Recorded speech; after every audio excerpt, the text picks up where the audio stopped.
Mateo 24, 3, 3,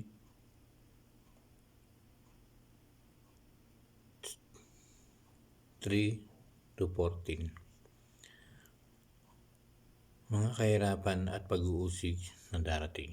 Basahin po natin mga guys, mga kapatid. Ngayon po kasi mga kapatid ay hindi pa man dumarating o nagbabalik na sinasabi nga na may pag-uusig sa pagbabalik ng ating poong may kapal sa bawat tao. Basahin po natin mga guys yung mga kahirapan at pag-uusig na darating. Nasa bundok ng mga olibo si Jesus, samantalang siya'y nakaupo noon. Palihim siyang tinanong ng kanyang mga alagad, "Kailan po ba mangyayari ang mga bagay na ito? Ano po ang magiging palatandaan ng inyong muling pagparito at ng katapusan ng mundo?" Bago natin yung pagpatuloy mga guys, ay alam natin na nararamdaman na natin ang mga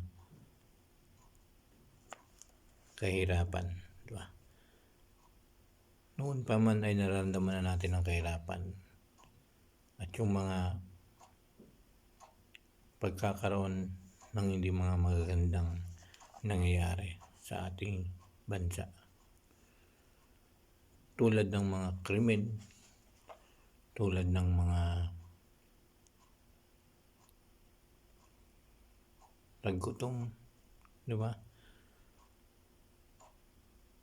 Yung walang-wala talaga tayong mapagkukuha na ng pagkain pang araw-araw.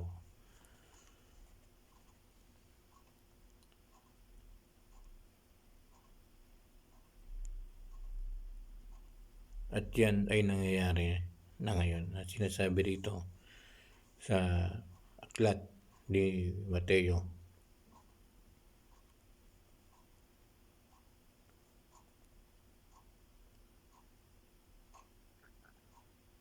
Tanong pa natin dito mga guys. Ano po ang magiging palatandaan ng iyong muling pagparito at ng katapusan ng mundo? Kahit na hindi na natin itatanong sa poong may kapal, yung sinasabi rito ay nararamdaman na natin yan mga kapatid. Nararamdaman na natin dahil sa'yo, sa akin, sa iyong anak ay mararamdaman na rin dahil napakalaki ng kahirapan. Ngunit yan ay pagsubok. Kasama yan sa ating buhay, ang pagsubok.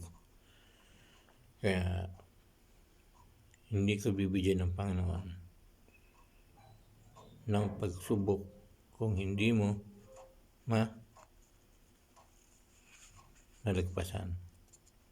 Sabi nga rito mga guys sa number 4. Sumagot si Jesus, "Mag-ingat kayo na huwag kayong mailigaw ni naman." Kaya dapat ay, kasi kahit sa kaibigan natin, hindi natin malalaman kung sino yung magliligaw sa atin, di ba? Kasi wala namang mahirap humanap ng perpektong tunay na kaibigan. Kaya dapat ay nag-iingat po tayo sa mga ganyang mga tao, mga bagay. Pagkat ang Diyos lamang yung dapat natin paglikuran at bigyan ng halaga.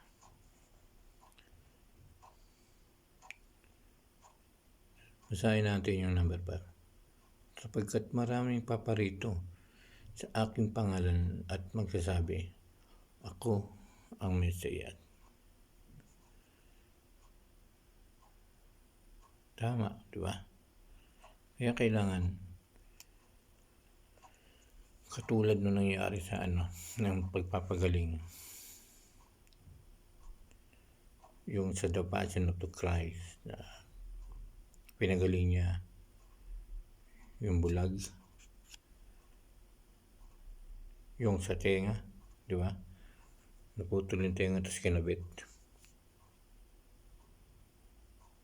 At yung babaeng halos naparalisa na lang at hindi na nakakalakad. Kaya dapat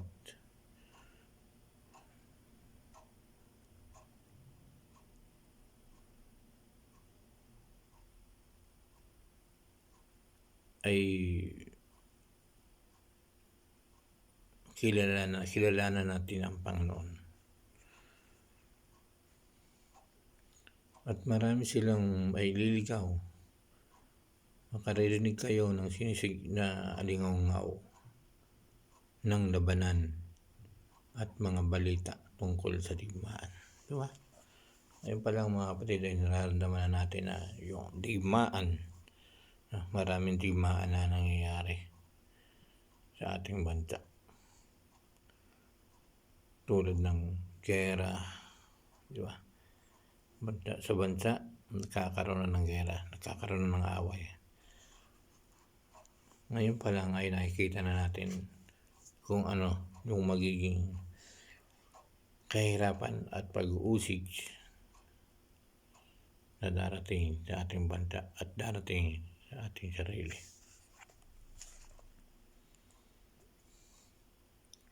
Huwag kayong mababagabag. Dapat mangyari ang mga ito. Ngunit hindi pa ito ang wakas. Sabi dito ng ating Diyos, ng ating Poong may kapal, huwag kayong mababagabag na dapat nang mangyari ang mga ito. Ngunit hindi pa ito ang wakas. Hindi pa naman ito ang wakas kasi habang nabubuhay tayo ay patuloy na malalampasan natin yung mga pagsubok na dumarating sa buhay natin. Kaya hindi tayo bibigyan ng Panginoon ng pagsubok na hindi natin kakayanin. Sapagkat makikibaka ang bansa laban sa kapwa bansa at ang kaharian sa kapwa kaharian. Magkaagutom at lilintol sa iba't ibang dako.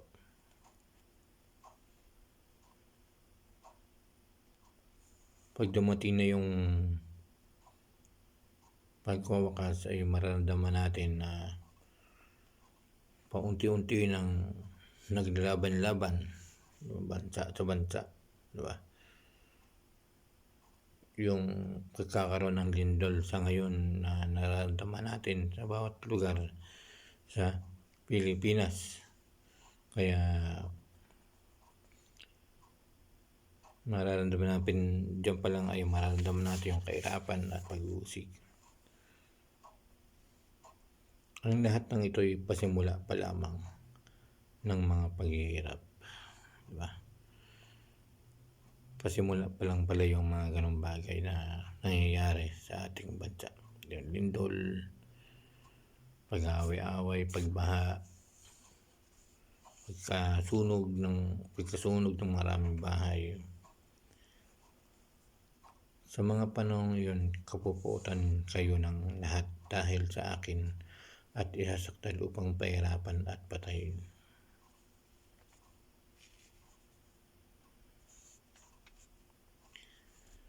Maraming tatalikod sa kanilang pananampalataya. Ngayon pa nga lang may mga tumatalikod na. Kasi dahil sa kahirapan iniisip natin ay parang wala ng Diyos para sa'yo kasi nahihirapan ka. Dahil yan, nasasabi mo yung ganyan sapagkat hindi mo alam kung saan ka, hindi mo alam kung sino yung kakampi mo, saan ka kukuha ng lakas. Nasasabi mo yan kasi wala kang pagtitiwala sa Panginoon. Wala kang pagtitiwala sa iyong sarili.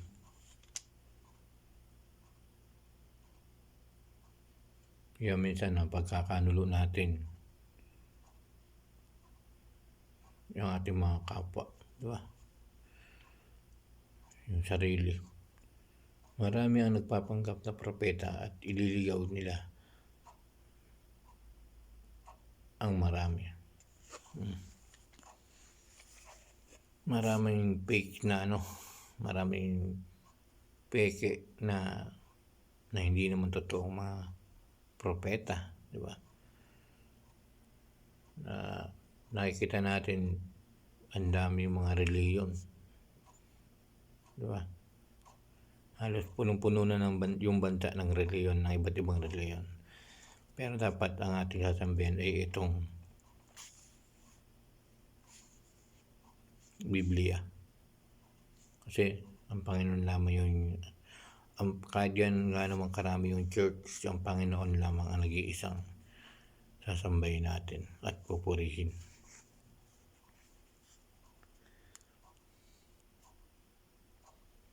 Ang kasama ay lalaganap, ano pat manlalamig ang pag-ibig ng marami. Napakaganda na sinabi rito mga guys sa number 12. Ang kasama ay lalaganap, ano pat manlalamig ang pag-ibig ng marami. Diba? Minsan, yung kasi yung pag-ibig ay binigay sa atin ng Panginoon yan. Binigyan tayo ng Panginoon ng pag-ibig para gamitin natin sa ating kapwa at sa ating mga nakakasalamuha. Kahit man mahirap, mayaman, ay dapat bigyan natin sila ng pagmamahal. Kahit kaaway mo, di ba? Kaya minsan, sa sobrang galit natin, ay nawawala yung pag-ibig natin sa kapwa. Di ba? Kaya dapat ay manatiling buo ang pag-ibig na binigay ng ating Panginoon sa ating sarili. Ngunit ang manatiling tapat hanggang wakas ay siyang maliligtas. Yan, sabi rito mga guys sa number 13. Ang mananatiling sumasampalataya sa Kanya at nagiging tapat, yun ay ang maniligtas sa Kanyang pagbabalik. Pero hindi pa natin alam kung kailan yung pagbabalik na yun. Mararamdaman natin sa pamamagitan ng kahirapan, pag-uusig ay mararamdaman natin yun mga guys. Alam kong nararamdaman nyo na yun ng ating mga tagapanood. At ipapangaral sa buong sanlibutan ang mabuting balita tungkol sa paghahari ng Diyos upang ito'y makilala ng lahat ng bansa sa kadarating ang pagwawakas. Yan po yung magandang balita, magandang sinabi ng Panginoon mula kay Mateo 24:3-14. At maraming salamat po. Sana po mga guys ay mayroon po kayong natutunan sa ating sinabi dito sa ating sa Biblia, sa aklat ng Panginoon, sa sinasabi ng Panginoon mula kay Mateo 24:3-14. Maraming salamat po sa inyo lahat at muli God bless po sa isa't isa at sa mga manatili lang tayo mag-pray, manalangin sa Panginoon at humingi ng tawad sa Kanya. Maraming salamat po mga kapatid at thank you so much po sa inyo lahat.